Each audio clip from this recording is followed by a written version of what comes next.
খিলাফতের যুগের বিচার ব্যবস্থা ছিল স্বাধীন। এমনকি বিচারকের দরবারে যদি বর্তমান প্রেসিডেন্টের বিরুদ্ধেও মামলা করা হয়, বিচারপতি বর্তমান প্রেসিডেন্টকে ডেকে এনে শাস্তির আওতায় দণ্ডিত করার ক্ষমতা রাখে। আপনি ঠিক করে লাভ নাই তো, কারণ এটা আপনার দেশে হয় না, এটা মদিনার সমাজ। যদি আপনার দেশে হইতো, যদি আপনার দেশে এই সিচুয়েশন তৈরি করা যেত, তাহলে 16-17 বছর কোনো স্বৈরাচার টিকে থাকতে পারত না। ওমর ফারুক রাদিয়াল্লাহু আনহু প্রধান বিচারপতি। সুবহানাল্লাহ। ইতিহাস লিখছে ওমর ফারুক রাদিয়াল্লাহু আনহু যখন প্রধান বিচারপতির দায়িত্ব পালন করেছেন, দায়িত্ব নেওয়ার পরে একটা বছর চলে গিয়েছে, 365টা দিন অতিবাহিত হয়ে গিয়েছে।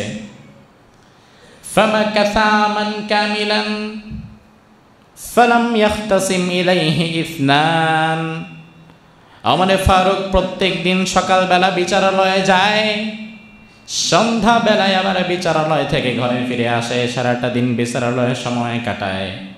কিন্তু একটা বছর পার হয়ে গিয়েছে, মদিনার কোনো মানুষ বিচার নিয়ে ওমর ফারুকের দরবারে আসে নাই। Can you imagine that? আপনি কল্পনা করতে পারবেন এই দৃশ্য? একটা দেশে 1 বছর পার হয়ে যায়, খলিফার দরবারে, প্রধান বিচারপতির দরবারে কোনো বিচার আসে না। 1 বছর পার হয়ে যায়, কোনো বিচার আসে না। বাংলাদেশের অবস্থা তো বোধহয় এমন, বিচার যায় না, বরং বাংলাদেশে হচ্ছে বিচার মামলার জট। আমি আরো 12 বছর আগের একটা পত্রিকার নিউজে পড়েছিলাম, 35 লক্ষ মামলা বর্তমান বাংলাদেশে 12 বছর আগে পেন্ডিং আছে। তাহলে এই 12 বছরে তো আল্লাহর ওলি সব ভালো হয়ে গেছে নাকি বাড়ছে? এখন তো আমার বিশ্বাস 50 লক্ষর বেশি হয়েছে। তো 50 লক্ষই ধরেন, 50 লক্ষ মামলা, 56,000 বর্গ মাইলের 18 কোটি মানুষের মধ্যে ঝুলন্ত, বিচার নাই, বিচার করার সময় নাই, এত মামলা। আর 1 বছর পার হয়ে যায়, ওমরের দরবারে বাদী বিবাদী কোনো বিচার নিয়ে যায় না। আল্লাহু আকবার। মুসলিম বিশ্বের প্রধান বিচারপতি কাকে বলে? মুসলিম বিশ্বের প্রধান বিচারপতি, তার কাছে বিচার যায় না। তার কারণ হচ্ছে ওমর ফারুক বিচার আচার করতেন নিজের মন মতো না আল্লাহর কোরআন মতো? মুসলিম বিশ্বের খলিফা, তিনি যে রাষ্ট্র পরিচালনা করেন, তিনি কি মন মতো করবেন নাকি আল্লাহর কোরআন মতো করবেন? কোরআন মতো করবেন। ওমর ফারুক তো অবাক হয়ে গেছে, ইন্নালিল্লাহ, 1টা বছর পার হয়ে গেছে, আমার কাছে কোনো বিচার আসতেছে না, ঘটনা কি? কোনো বিচার তো আমার কাছে নাই।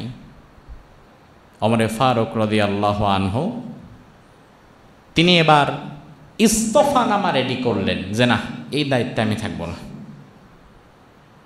আমি শুধু শুধু রাষ্ট্রের বেতন নিব না। আরে ভাই, আমার কাছে কোনো বিচার আচার নাই, কিচ্ছু নাই, আমি প্রত্যেক দিন সকালে আসি বিকালে যাই, তো 1 বছর আমার রাষ্ট্র শুধু শুধু ফাও ফাও বেতন দিচ্ছে, এই টাকা তো আমি নিতে পারবো না। তিনি আবু বকর সিদ্দিকের কাছে গিয়ে বললেন, খলিফাতুল মুসলিমিন, মেহেরবানি করে আমাকে মাফ করবেন, মা হাজাতালি ইনদা কওমি মুমিনিন ইয়া খলিফাতা রাসূলিল্লাহ। ও রাসূলুল্লাহর খলিফা, এই জাতির জন্য তো বিচারকের কোনো দরকার নাই, 1 বছর পার হয়ে যায়, আমার কাছে যদি বিচার আচার না আসে, তাইলে তো আমার এই দায়িত্ব পালনের দরকারই নাই। আমার দেশের প্রধান বিচারপতিরা তো মাশাআল্লাহ নিজের জায়গা থেকে ইস্তফা দেয়, কথা কয় না, দেয় না। কারণ আমার দেশের বিচারপতি আর ওই দিনের মদিনার বিচারপতি কি এক? আপনি বিচারপতির দায়িত্ব পেয়ে দলীয় ক্ষমতা বলে বিগত 16 বছরে আমার বিশ্বাস, অপরাধী ব্যক্তি যদি 5% শাস্তি পায়, তাহলে 95% শুধুমাত্র নিরপরাধ মানুষগুলাই শাস্তি পেয়েছে। এটা আপনি স্বীকার করেন আর না করেন, এটা 100% দিবালকের মতো সত্য।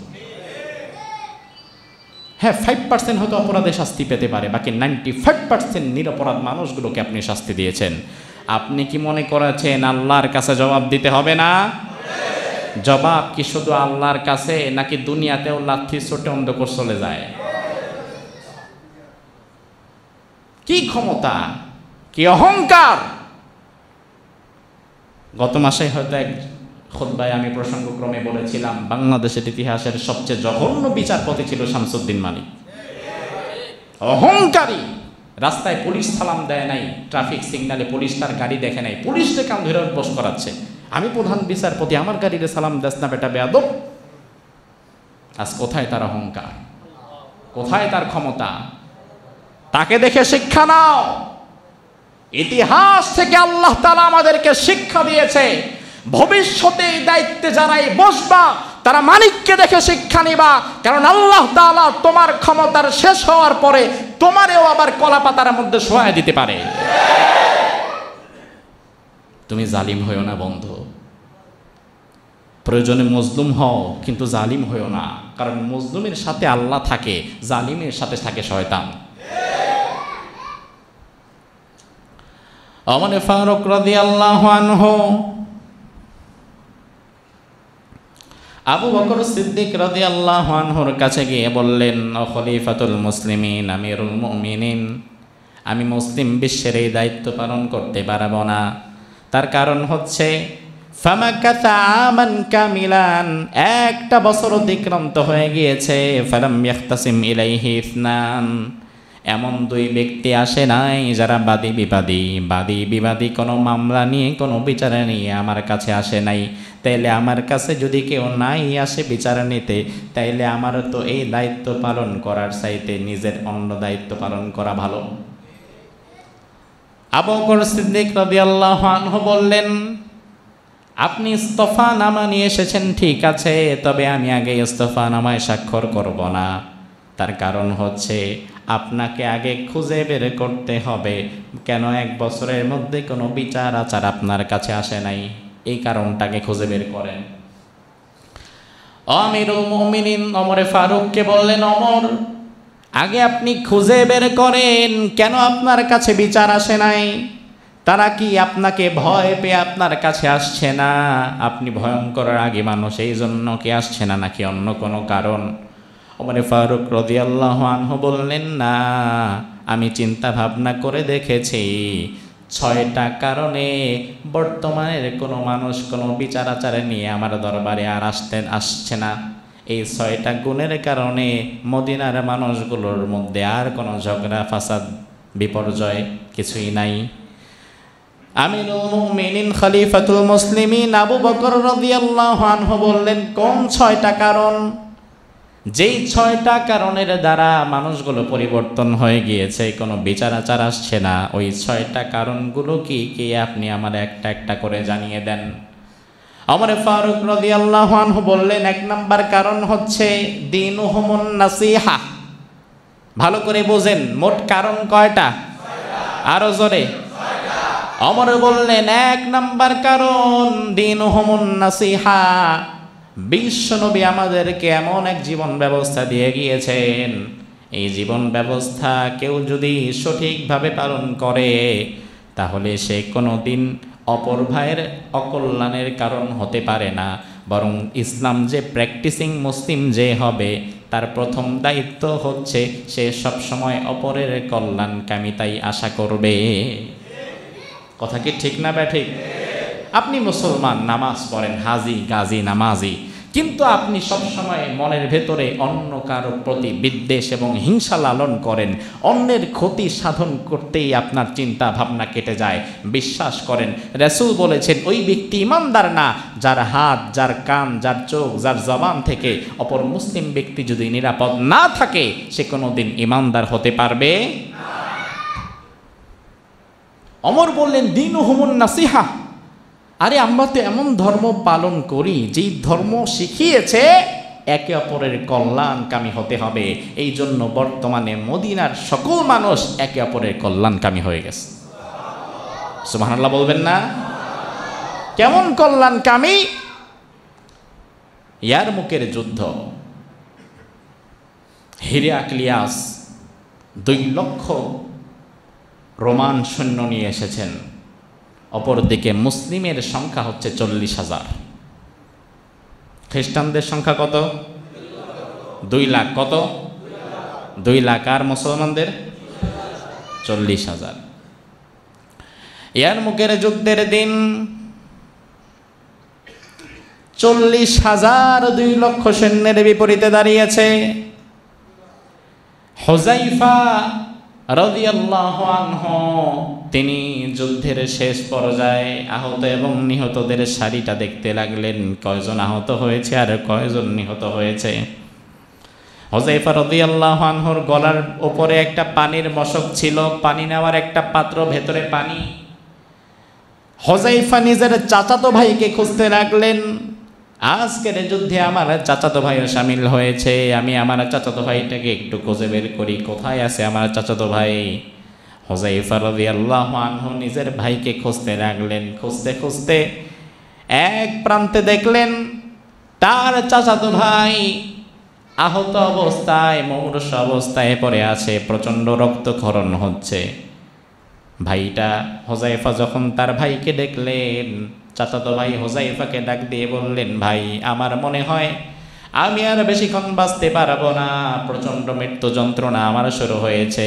ও ভাই, তোমার সাথে যদি পানি থাকে তুমি আমার একটু পানি পান করাও, কারণ মুমূর্ষ অবস্থায় মানুষের পানির তৃষ্ণা এত বেশি থাকে, যদি তার কাছে আপনি সাগর সমপরিমাণ পানিও এনে দেন মনে হবে যেন পুরা সাগরটাই সে খেয়ে ফেলবে, এত বেশি পানির তৃষ্ণা থাকে। হুযায়ফা রাদিয়াল্লাহু আনহু তার চাচাতো ভাইকে পানি পান করাবেন, ঠিক এমন সময় পাশ থেকে আরেকজন সাহাবী আইনাল মা আইনাল মা, কই পানি, পানি কোথায়, পানি কোথায় বলে চিৎকার দিলেন। ওই সাহাবী যিনি মুমূর্ষ অবস্থায় পানির যন্ত্রণা, মৃত্যুর যন্ত্রণায় পানি চাচ্ছিল, সে এবার চাচাতো ভাই হুযায়ফাকে বলল, ভাই রে, আমার মনে হয় আমার ভাইয়ের কষ্টটা আমার চাইতে আরো বেশি, তুমি পানিটা আগে তারে পানি পান করাও, তারপরে আমারে দাও। সুবহানাল্লাহ বললেন না? আরে মিয়া, কোন মানুষেরা এই কথা বলে? সাহাবায়ে কেরাম তো আকাশ থেকে নেমে আসা কোনো ফেরেশতা না, কিংবা জমিন থেকে উঠে আসা নতুন কোনো মানুষ না। সাহাবায়ে কেরাম তো ছিল তারা জাহিলি যুগে মানুষের হক নষ্ট করত যারা, ওই মানুষগুলা ইসলাম আসার পরে, কোরআন আসার পরে এত বেশি ভালো হয়েছে, অপরের হক তো দূরের কথা, নিজের হকটাও অপর ভাইয়ের জন্য ছেড়ে দেয়। সুবহানাল্লাহ। এবার পাশের জনের কাছে যখন হুযায়ফা পানি নিয়ে গেলেন, তাকে পানি পান করাবেন, দূর থেকে আরেক ব্যক্তি ডেকে বলল, আইনাল মা, পানি কোথায়? ও ভাই আমার একটু পানি দাও। এবার দ্বিতীয় ব্যক্তি বলল, ভাই রে, যেই পানিটা তুমি গ্লাসে ঢেলেছ আমারও অনেক কষ্ট, তবে আমার মনে হয় আমার ভাইয়ের কষ্টটা আরো বেশি, তুমি পানিটা আমারে না দিয়ে আমার ভাইটারে আগে দাও, পরে আমি খাই। হুযায়ফা রাদিয়াল্লাহু আনহু তৃতীয় ব্যক্তির কাছে পানি নিয়ে গেলেন। তৃতীয় ব্যক্তির কাছে পানি যতক্ষণে নিয়ে গেলেন ততক্ষণে এই ব্যক্তি শাহাদাতের মর্যাদা নসিব করেছে, ততক্ষণে তার চক্ষু বন্ধ হয়ে গেছে, ইন্তেকাল করেছে। হুযায়ফা এবার ঘুরে আবার দ্বিতীয় ব্যক্তির কাছে এসে দেখে, আহারে, দ্বিতীয় ব্যক্তিটাও পানি না খেতে খেতে পানির যন্ত্রণায় ছটফট করতে করতে মারা গিয়েছে। হুযায়ফা এবার প্রথম ব্যক্তি তার চাচাতো ভাইয়ের কাছে পানিটা নিয়ে যখন এসেছে, আসার পরে দেখে তার চাচাতো ভাইটাও আর দুনিয়াতে নাই। একে একে এক গ্লাস পানি 3 জন সাহাবীর মধ্যে ঘূর্ণায়মান ছিল, কেউ পানি পান করতে পারে নাই। প্রত্যেকের পানিটা নিজে না খেয়ে অপরের জন্য যে স্যাক্রিফাইস করে দেওয়া, এটাই শিখিয়েছে আমাদেরকে ইসলাম। ঠিক না ব্যাটি? এটাই শিখিয়েছে ইসলাম। ওমর বলেন, এই জাতির মধ্যে আপনি আর বিচার কিভাবে আশা করেন? দীনুহুমুন নাসিহা, তারা তো একে অপরের কল্যাণকামী, একে অপরের কল্যাণকামী যদি আমরা হতে পারতাম, বিশ্বাস করেন বাংলাদেশের আদালতে এত পরিমাণে মামলা হতো না। হতো না। ওমর ফারুককে আবু বকর বললেন, আচ্ছা বুঝলাম প্রথম পয়েন্ট, তাহলে দ্বিতীয় বিষয়টা কি? ওমর রাদিয়াল্লাহু আনহু বললেন, দ্বিতীয় বিষয় হচ্ছে মানহাজুহুমুল কোরআন। এ জাতির সংবিধানের নাম হচ্ছে আল্লাহর কোরআন। সংবিধানের নাম কি? আমাদেরও একটা সংবিধান আছে না নাই? নাকি বাংলাদেশের সংবিধান নাই? ওমর ফারুক বললেন, দেখো আমি যেটা চিন্তা ভাবনা করে পেলাম, মানহাজুহুমুল কোরআন, এ জাতির সংবিধান যেহেতু আল্লাহর কোরআন, আর কোরআন যে জাতির সংবিধান হয় তার মাঝে আর আপনি বিচার আচার কিভাবে আশা করতে পারেন? কারণ মানুষের তৈরি সংবিধান এবং আল্লাহ প্রদত্ত সংবিধানের প্রথম পার্থক্য হচ্ছে, মানুষের বানানো সংবিধান ব্যক্তির কারণে, দলের কারণে, ক্ষমতাকে পাকাপোক্ত করার কারণে কাটছাট করে নিজের মতো সংযোজন এবং বিয়োজন করা হয়। বোঝে না কথা? নাকি বাংলাদেশের জীবনে সংবিধান সংশোধন হয় নাই? কয়বার? 17 বার। 52 বছরে বাংলাদেশ কিভাবে চলবে, কোন ফর্মুলায় দেশ চলবে, এই সংবিধান যারা বানিয়েছে, 52 বছরে যারা ক্ষমতায় এসেছে, তারা সংবিধানকে নিজের প্রয়োজনে কাটছাট করেছে 17 বার। এখন 1500 বছর আগের আল্লাহ প্রদত্ত যে সংবিধান কোরআন, 1500 বছরে এই সংবিধান পরিবর্ধন হয়েছে কতবার? একটু বলেন কতবার? একবারও না। তাইলে একবারও এখনো পর্যন্ত হয় নাই, কিন্তু আর কিছুদিন পরে তো হতে পারে। কিয়ামত পর্যন্ত কোনো সম্ভাবনা আছে কি?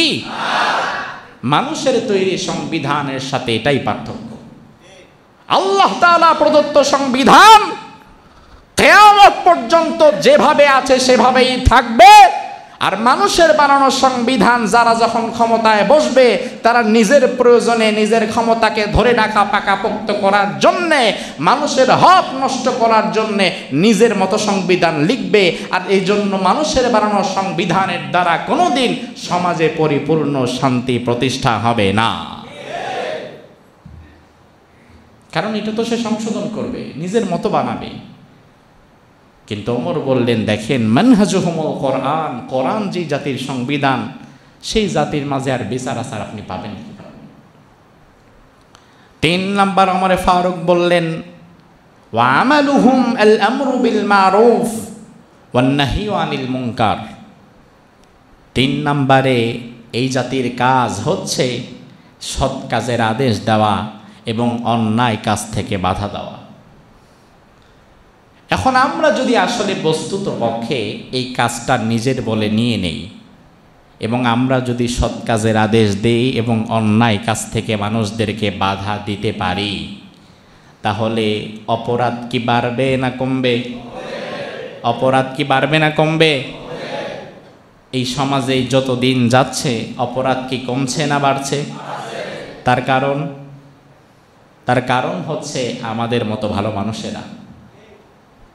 তার কারণ হচ্ছে এই সমাজে অপরাধীর কারণে অপরাধ বাড়ে না, বরং আমাদের মতো ভালো মানুষদের নীরবতার কারণে অপরাধ বেড়ে যায়। আপনি বিশ্বাস না হলে আপনি দেখবেন, আপনি মাগরিবের নামাজ পড়তে যাচ্ছেন মসজিদে, মাগরিবের নামাজ পড়তে বের হওয়ার সময় দেখলেন আপনার বাড়ির দরজায় 2 জন বসে বসে বিড়ি খাচ্ছে আর গল্প করতেছে। আপনি চিন্তা করলেন, দেখ দেখি নাই কোনো দিন, হয়তো আসছে বসছে, থাক 10 মিনিট বসছে, সমস্যা কি, আমি ভাই আমার মতো নামাজে যাই। আপনি নামাজে গেলেন, নামাজ পড়ে আবার আসতেন, আসার সময়ও তাদেরকে দেখলেন, তাও কিছু বললেন না, আপনি চলে গেলেন। পরের দিনও দেখলেন এখানে 2 জন বসে আছে। আপনি চিন্তা করলেন, যাক আজকে অন্তত কিছু না বলি, আর 2-1 দিন যদি দেখি তখন কিছু একটা বলবো। কিন্তু পরের দিন যখন আপনি আসলেন তখন দেখলেন যে এখন 2 জনের সাথে আরো 2 জন জড়ছে। কারণ বিড়িখোররা চিন্তা করছে যে জায়গাটা নিরাপদ, এবং আপনার নীরবতার কারণে 2 জন থেকে এখানে 4 জন হয়েছে, আড্ডাও মারতেছে, বিড়িও খাচ্ছে। এবার সামনের দিক দিয়ে কোনো মহিলা মানুষ একাকী গেলে একটু কুরুচিপূর্ণ মন্তব্য করে তাকে কষ্টও দিচ্ছে। কথা কয় না? নাকি এমন দৃশ্য নাই? এবার আপনি চিন্তা করলেন কি করা। এই চিন্তা করতে করতে দেখলেন বিড়িখোরের দল 2 জন থেকে 10 জন হয়েছে। এখন তারা বিড়ি বাদ দিয়া একটু তাদের লেভেলটা বাড়ায় গাঞ্জা ধরছে। এই যে গাঞ্জা খাচ্ছে আপনার বাড়ির সামনে বসে বসে 10 জন, এই 10 জনের গাঞ্জা পট্টিটা আপনি জুটিয়েছেন। কারণ প্রথম দিন যদি আপনি 2 জনকে ধমক মারতেন, এই মিয়া এখানে কি যাও, আপনার ধমকের কারণে ওই দিন হয়তো এই 2 জন এখান থেকে চলে যেত, চিন্তা করতো না রে এখানে বসা যাবে না, উনি খুব কঠিন মানুষ, ধমক টমক দেয়, সরায় দেয়। আপনার ধমকের চোটে এই গাঞ্জাখোরেরা এখানে আর বসার সাহস পেত না। কিন্তু আপনার নীরবতা তাদেরকে এই পর্যন্ত নিয়ে আসছে।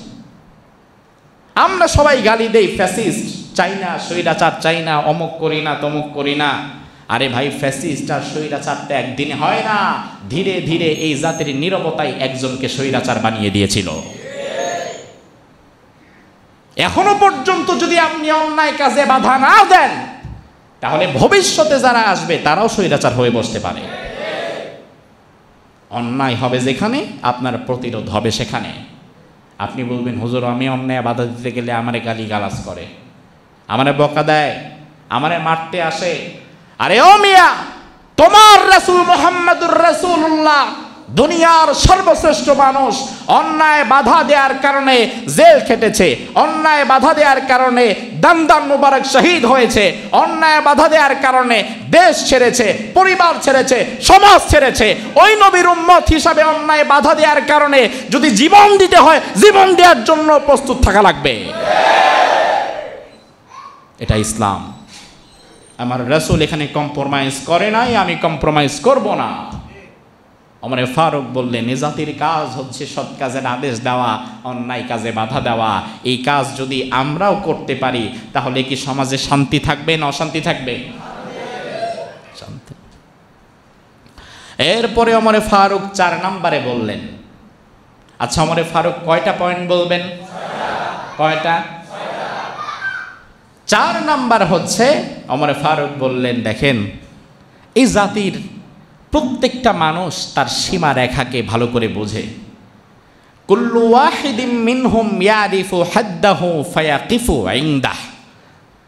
এই জাতির কিছু রেস্ট্রিক্টেড পয়েন্ট থাকে, সীমানা থাকে, এবং এ জাতির প্রত্যেকটি মানুষ তার নিজের সীমানাটা ভালো করে বুঝে, ভালো করে জানে, যার ফলে ওই ব্যক্তি কখনো তার সীমানা ক্রস করে অপরের সীমানায় ঢুকে যায় না। সুবহানাল্লাহ বলবেন না? যেমন আমার জমির সীমানা যতটুকু, দলিল দস্তাবেজে যতটুকু আছে, সেটা কি আমার জানা নাই? আমি যদি এটা মাথায় রেখে কাজ করি তাহলে কি অপরের জমিতে আমি কিছু করতে পারবো? তো আমি তো আমার সীমানা জানি। আল্লাহ প্রদত্ত হালাল হারামের একটা সীমা রেখা আছে, আমি আমার সীমা জানি। ভাই এই পর্যন্ত জায়েজ আছে, এর বাইরে এক পা দেয়াই আমার জন্য হারাম। এখন আমি যখন আমার সীমানাটা ভালো করে জানবো, বুঝবো, আর আমি যদি আমার সীমানার মধ্যেই থাকি, অপরের সীমানায় নাক না গলাই, তাইলে কি অশান্তি হবে? কথা বলেন, অশান্তি হবে না। একে অপরের সীমানায় জোরপূর্বক ঢোকা, একে অপরের সীমানায় জোরপূর্বক প্রবেশ করার কারণেই অশান্তি বাড়ে, ঠিক না? ভাই তোমার সীমানায় তুমি থাকো, আমার সীমানায় আমি থাকি। বাংলাদেশের 56,000 বর্গ মাইল নিয়ে পার্শ্ববর্তী দেশের নাক গলানোর মতো কোনো দরকার নাই। তুমি তোমার দেশ নিয়ে থাকো, তুমি তোমার রাজনীতি নিয়ে থাকো, তুমি তোমার অর্থনীতি নিয়ে থাকো, তুমি তোমার সমাজ নিয়ে থাকো, কিন্তু বাংলাদেশের রাজনীতিতে ভারত যেভাবে নাক গলায়, ভারত যদি বাংলাদেশের রাজনীতি, সমাজনীতি, অর্থনীতিতে নাক না গলায়, বাংলাদেশের 50% সমস্যা এমনি কমে যাবে। এরা নাক গলায় গলায় আমাদের সমস্যা বাড়ায়। তুমি তোমার সীমানায় থাকো। ওমর ফারুক বললেন কুল্লু ওয়াহিদিম মিনহুম ইয়ারিফু হাদ্দাহু ফায়াকিফু ইনদাহ। এই জাতির প্রত্যেকটা মানুষ তার সীমানা ভালো করে বোঝে, সে তার সীমানা বাদে অন্য কারো সীমানায় নাক গলায় না। এই জন্য আপনারা আমাদেরকে সম্প্রীতি শিখাইতে আসেন না, আপনারা আমাদের সীমানায় নাক গলায়েন না। কি হবে না হবে, না খেয়ে মরবো না কি হবে সেটা দেখা যাবে। কারণ বাংলাদেশের মুসলমান ভারত কিংবা আমেরিকার গোলামি করে না, বাংলাদেশের মুসলমান গোলামি করে কার? তো বাংলাদেশের মুসলমান যদি আল্লাহর গোলামি করে তাইলে খাওয়ায় কি ভারত? আমেরিকা? খাওয়ায় কে? তাইলে আমরা ভারতের কোনো দাবিদারি মানবো কেন? আপনার নাক গলানোর তো দরকার নাই, আপনি আপনার সীমানায় থাকেন, আমাকে আমার সীমানায় থাকতে দেন। বরং আমি তো মনে করি ইসরায়েলের পাশে ফিলিস্তিন যেমন নিরাপদ নয়, বাংলাদেশও তেমন ভারতের পাশে নিরাপদ নয়। আপনি আপনার সীমানায় থাকেন না কেন? আপনি নাক গলাচ্ছেন কেন? ভারতীয় মিডিয়ার নিউজ দেখলে মনে হয় রাস্তার হকার ওষুধ বিক্রি করে। জঘন্য নিউজ, এমনভাবে নিউজ প্রেজেন্ট করছে যেন বাংলাদেশটা জ্বলে পুড়ে ছারখার হয়ে গেছে। তোমরা আমাদের সম্প্রীতি শেখাও, আমাদেরকে সম্প্রীতি শেখাতে আসবা না।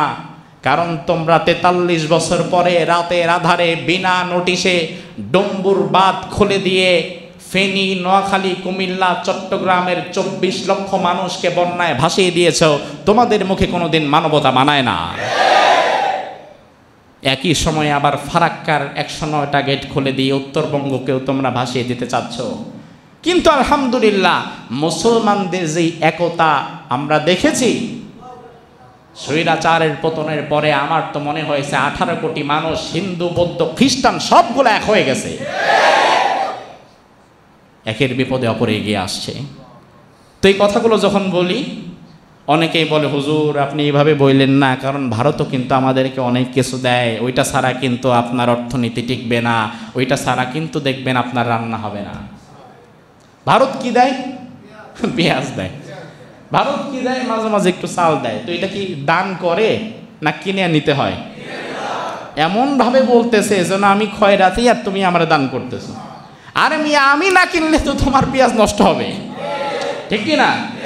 আমি না কিনলে তুমি তোমার পেঁয়াজ দিয়ে করবা কি? আর আমারে তুমি পেঁয়াজ, রসুন, আলু, বাগুনের ভয় দেখাও।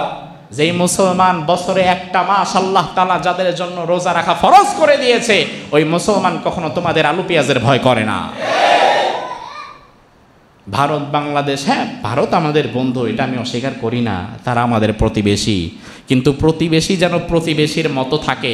প্রতিবেশী যদি প্রভু হতে চায় তখনই সমস্যাটা বাজে। ভারত বাংলাদেশের বন্ধু কেমন সেটা বোঝাতে গেলে একটা গল্প 4-5 বছর আগে অনেক বলেছিলাম আমি, সেটা আপনাদেরকে শুনিয়ে দেই। এক পীর সাহেব ছিলেন। এখন পীর সাহেবদের স্বাভাবিকত কি থাকে? কথা কয় না, কি থাকে? মুরিদ। পীর সাহেবের অনেক মুরিদ, এর মধ্যে আবার সব মুরিদ কি একই রকম নাকি কিছু বিখাউজ আছে? পীরের মুরিদ অমুক তরিকার, তমুক তরিকার, তমুক বাবার মুরিদ, কিন্তু নামাজ পড়ে না 1 ওয়াক্ত, গাঁজা খায় 5 ওয়াক্ত, আছে না নাই? সেও পীরের মুরিদ নাম দেয়।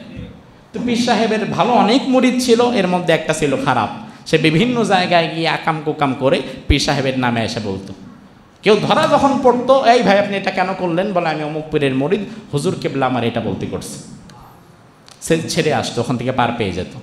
বাকি ভালো মুরিদ যারা, তারা এসে বলল, হুজুর আল্লাহর ওয়াস্তে এই লোকটার নাম কেটে দেন মুরিদের কাতার থেকে, নয়তো এই লোকটা তো আপনার মান ইজ্জত ডুবায় মারবে। তাই নাকি? ডাকা হলো, এই নিয়ে আসো, আমি আমার মুরিদের খাতা থেকে তোমার নাম কেটে দিলাম, এখন থেকে অন্য কোথাও তুমি আর আমার পরিচয় দিবা না। এবার সে কি করবে? কয়েক এলাকা পরে সে আবার আস্তানা গেলে নিজেই বসছে। এবার কিছুদিন পরে পীর সাহেব হুজুরের ওই এলাকার পার্শ্ববর্তী এলাকাতে মাহফিল ছিল। তিনি গরুর গাড়িতে করে রওনা দিয়েছেন, যাচ্ছেন। হঠাৎ পথিমধ্যে বাজারের মধ্যে ওই মুরিদদের সাথে দেখা, যে মুরিদকে তিনি বরখাস্ত করেছেন। ওই মুরিদ পীর সাহেবকে বলল, হুজুর অনেক দিন পরে আপনাকে দেখলাম, আপনারে খুব ভালোবাসি হুজুর, এতদিন পরে যেহেতু দেখলাম, কোথায় যাবেন? অমুক এলাকায়। আর এটা তো আমি চিনি হুজুর, আপনাকে আমি আগায় দিব, কিন্তু আল্লাহর ওয়াস্তে আপনি একটু আমার বাড়িতে মেহমান হন। হুজুরকে জোর করে তার বাড়িতে নিয়ে যাওয়া হলো। সেখানে যাওয়ার পরে হুজুরকে ঘুম পাড়ানো হলো, বিশ্রাম করানো হলো, সুন্দর ব্যবস্থা করে দেয়া হলো। হুজুরের জন্য বাজার করা হলো, মাছ মাংস কিনে একাকার। জোহরের নামাজের সময় হুজুরকে ওঠানো হলো, হুজুর উঠলেন, নামাজ পড়লেন। নামাজের পরে হুজুরের সামনে বাহারি রকমের খানা দানা, আর খানা দানা দেখলে হুজুররা একটু খুশি না বাজার? আপনারাও তো খুশি। তো খানা দানা যখন দেখলো হুজুর তো আরও খুশি, সর্বনাশ এতগুলো আইটেম করছে, আর আমার এই মুরিদ বলে এত খারাপ না, আমার তো বিশ্বাসই হয় না। খাওয়া দাওয়া করালো, হুজুর খুব সুন্দর করে আরাম আয়েশ করে খেলেন।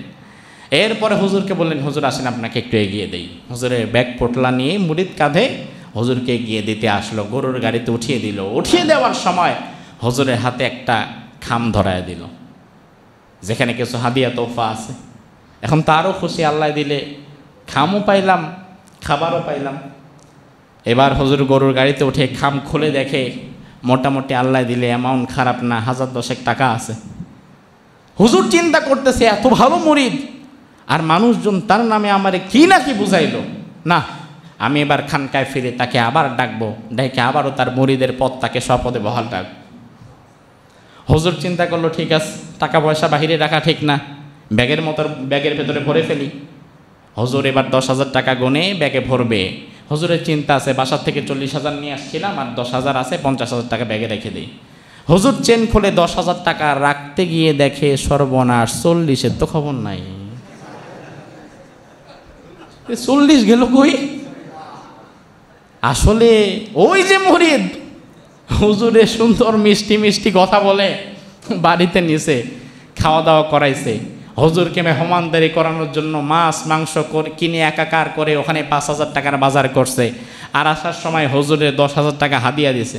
তাইলে ওদিকে 5 এদিকে 10, ইন টোটাল পীর সাহেবের পেছনে মুরিদের খরচ হলো কত? আর নিল কত? কথা কন। তো আপনারা যারা বলেন ভারত আমাদের বন্ধু, হ্যাঁ আমিও বলি ভারত আমাদের বন্ধু, কিন্তু ভারত হচ্ছে ওই মুরিদের মতো বন্ধু। মুরিদ যেমন 40 নিয়ে 10 দেয়, ভারতও যদি কোনোদিন আমাদেরকে 50 দেয়, আমাদের থেকে 100 আদায় করে নেয়।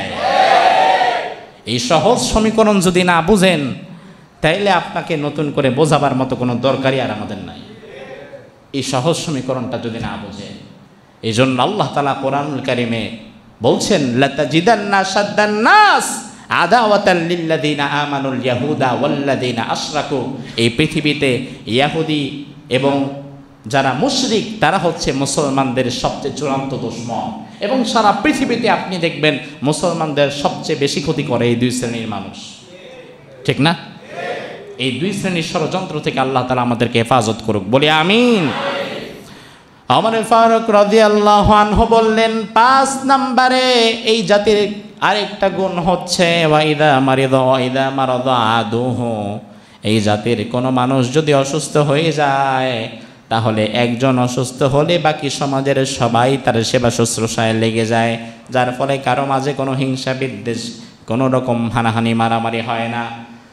আল্লাহ রাব্বুল আলামিন হাদিসে কুদসির মধ্যে বলেন, ইন্নাল্লাহা আযজা ওয়া জাল্লা ইয়াকুলু ইয়াউমাল কিয়ামাহ, কিয়ামতের দিন আল্লাহ তাআলা বান্দাকে ডাক দিয়ে বলবেন, বান্দা ইবনা আদম, ও আদমের সন্তান, মারিদতু ফালাম তাউদিনি, ও আদম সন্তান আমি অসুস্থ ছিলাম, তোমার সামর্থ্য ছিল আমার চিকিৎসা করাবার, তোমার সামর্থ্য ছিল আমাকে কিছু খাবার দাবার দেওয়ার, তুমি কিন্তু আমাকে দাও নাই। এবার ওই বান্দা বলবে, আল্লাহ ইয়া রব্বি কাইফা আউদুক ওয়া আনতা রব্বিল আলামিন, আয় আল্লাহ আমি কিভাবে আপনার সেবা করব, আপনি তো রব্বুল আলামিন। আল্লাহ বলে, বান্দারে তোমার পাশে যেই মানুষটা অসহায় অবস্থায় অসুস্থ হয়ে পড়েছিল, তুমি যদি ওই অসুস্থ ব্যক্তির পাশে যে তার মাথায় হাত বোলায়া দিতা, তার যদি সেবা শুশ্রূষা কিছুটা হলেও করতা, তাহলে ওই অসুস্থ মানুষের মাথায় হাত বোলায়া দিলে তুমি তোমার আল্লাহর সাক্ষাৎটা পেয়ে যেতা। ও বান্দা, তুমি তো সেদিন সেটা করো নাই, ওটা করলে তো তুমি আমারে পেয়ে যেতা। সুবহানাল্লাহ।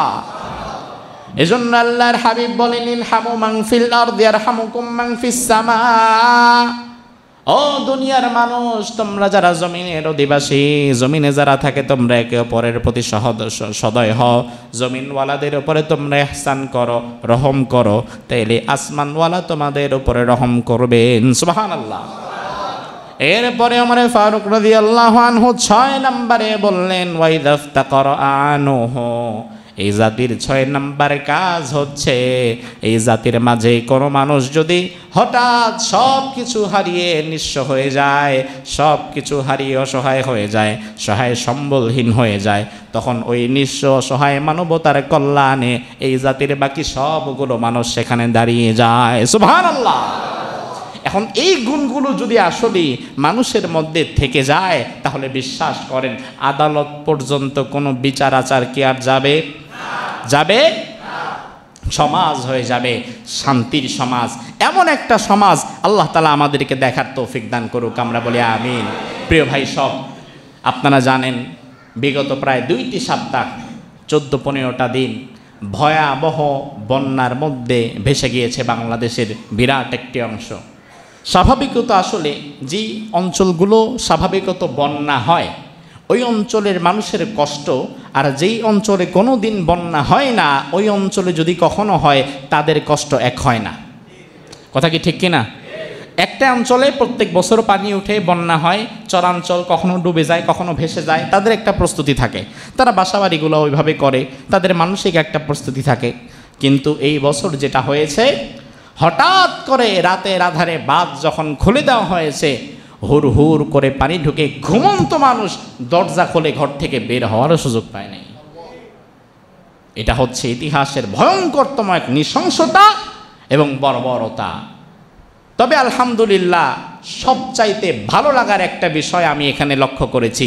আমি গত 5 দিন সেখানে আমি অবস্থান করেছিলাম। নোয়াখালী, লক্ষ্মীপুর, কুমিল্লা, চাঁদপুর সহকারে বন্যার্ত প্রত্যেকটা অঞ্চলে আমি আমার টিম নিয়ে কাজ করেছি, যা আপনারা হয়তো ইউটিউব, ফেসবুক সহকারে মিডিয়াতে আপনারা দেখেছেন।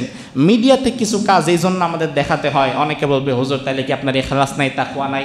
আরে ভাই, এখানে এখলাস এবং তাকওয়ার বিষয় না, কারণ এই বিষয়টা দেখে অপর মুসলমানও এই কাজে হয়তো সহায়তা করার জন্য উদ্বুদ্ধ হতে পারে। দ্বিতীয় বিষয় হচ্ছে এই যে আমি সেখানে 5 দিন ছিলাম, গতকাল রাত্রে সেখান থেকে আমি এসেছি। এবার দেখেন, গত শনিবার থেকে কাজ শুরু করেছি, মধ্যখানে আরেকবার ঢাকায় এসেছি, কয়েকবার ঢাকায় এসেছি। তো এই কয়েকদিনে আমি দেখলাম আজকে হিসাব করে 5.5 লক্ষ টাকার সাহায্য, সহযোগিতা, ত্রাণ সামগ্রী এমন হাজারো মানুষের কাছে আমরা পৌঁছে দিয়েছি যেখানের মানুষেরা টানা কয়েকদিন খাওয়া দাওয়া কিছুই পায় নাই। এই টাকা কিন্তু আমার না, বা আমার বাবার টাকা না, বা আমি পরিবার থেকে জায়গা জমি বিক্রি করে এনে দেই নাই। আমি শুধু আমার কিছু দিনী ভাইদেরকে বলেছিলাম যে আমরা এমন কিছু কাজ করতে চাই। হাজার হাজার মানুষ সেখানে সহযোগিতা করেছে। এখন দানটা যদি আমার একার হয় সেটা আমি গোপনে করতে পারি, কিন্তু দানটা যদি হয় হাজার মানুষের, ওইটা গোপনে না করে ওটা প্রকাশ্যে করা উচিত। তাহলে মানুষের আস্থা এবং বিশ্বস্ততার জায়গাটা মজবুত থাকে যে আমার টাকাটা কাজে লাগছে, কাজে যাচ্ছে, এটা তো আমার একার না। তো আলহামদুলিল্লাহ, যে ভালো লাগার বিষয় হচ্ছে বিগত 22-এও তো সিলেটে বন্যা হয়েছে, কিন্তু 24-এর বন্যায় 18 কোটি বাংলাদেশের একটা মজবুত একতা দেখেছি আমি যে গিয়েছি, আমি দেখলাম সেখানে আলহামদুলিল্লাহ হিন্দু সংগঠনের লোকেরা সহযোগিতা করছে, খ্রিস্টান সংগঠনের লোকেরা সহযোগিতা করছে, আর মুসলমান তো আমরা সকলে ভেদাভেদ ভুলে গিয়ে, আওয়ামী লীগ, বিএনপি, জামাত, হেফাজতের ভেদাভেদ ভুলে গিয়ে আমরা সেখানে নেমেছি। বিশ্বাস করেন, এই 18 কোটি বাংলাদেশিদের মাঝে এই একতা যদি অটুট থাকে, ভারত তো ভালো, দুনিয়ার কোনো পরাশক্তি আমাদের কোনো ক্ষতি করতে পারবে না। আমাদের ক্ষতি করতে পারে তো এই কারণে আমাদের একতা ঠিক থাকে না। কিন্তু এই বন্যায় ভারত চেয়েছিল আমাদেরকে ভাসিয়ে দিতে, কিন্তু আল্লাহ তাআলা হয়তো বন্যাকে রহমত বানিয়ে আমাদের মাঝে সম্প্রীতি, সাম্প্রদায়িক সম্প্রীতিকে আরো মজবুত করে দিয়েছে। আলহামদুলিল্লাহ বলেন। এখন এই দুর্যোগে আমাদের প্রত্যেকেরই নিজেদের জায়গা থেকে এগিয়ে আসার দরকার আছে না নাই? যদি আপনাদের কাছে আজকে হাত পাতা হয়, আপনাদের কাছে যদি আজকে চাওয়া হয়, তাহলে মানবতার কল্যাণে কিছু দেওয়ার জন্য আপনাদের কি প্রস্তুতি আছে? আপনারা কি দিবেন ইনশাআল্লাহ? দেখেন, সাহায্য সহযোগিতা কিন্তু কম যাচ্ছে না, প্রচুর পরিমাণে অর্থ কালেকশন হচ্ছে, সহযোগিতা কালেকশন হচ্ছে। এরপরেও আপনি আজকের নিউজগুলো চেক করে দেখেন, হাজার হাজার মানুষ ভেতরে পানিবন্দী, তাদের পর্যন্ত এখনো পর্যন্ত কোনো সহযোগিতা পৌঁছায় নাই। তাইলে কোটি কোটি টাকার সহযোগিতা যাচ্ছে কোথায়? যাচ্ছে কোথায়?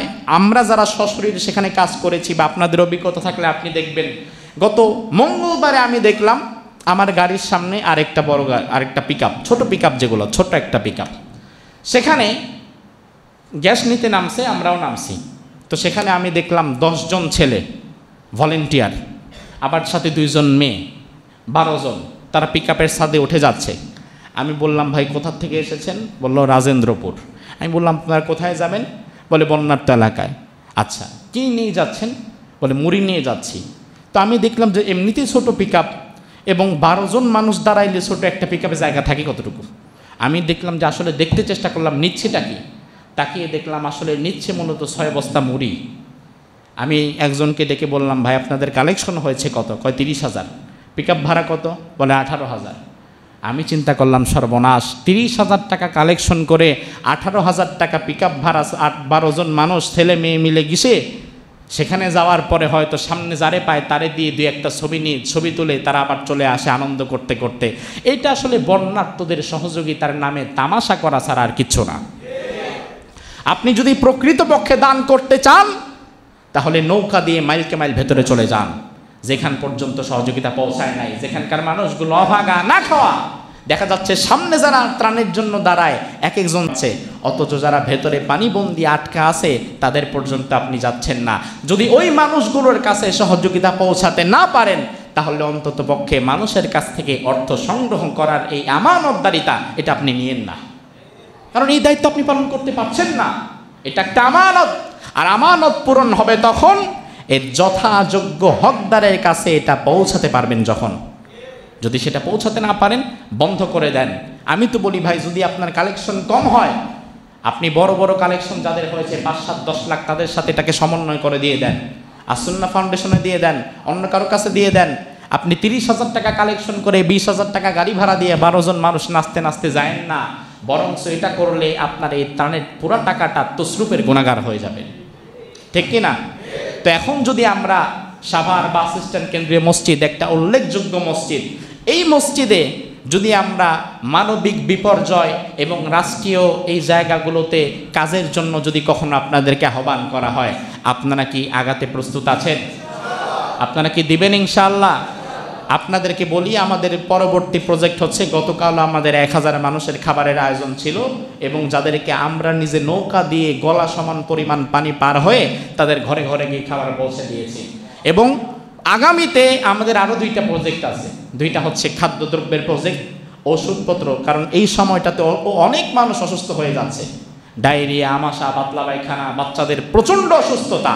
এই সময় আমরা চাচ্ছি আরেকটা সেখানে ওষুধপত্রের কার্যক্রম চালাবো, খাবারের কার্যক্রম চালাবো, এবং সর্বশেষ এই বন্যার্ত চূড়ান্ত ক্ষতিগ্রস্ত একদম নিঃস্ব হয়ে গেছে, যাদের বানের টিন ভেঙে চলে গেছে, বাড়ির উঠানটা ভেঙে চলে গেছে, ওই সমস্ত মানুষগুলোকে পুনর্বাসনের জন্য আমরা কিছু সহায়তা করতে চাই। তো আপনারা কি সেই সহায়তার মধ্যে সামিল হতে প্রস্তুত আছেন ইনশাআল্লাহ?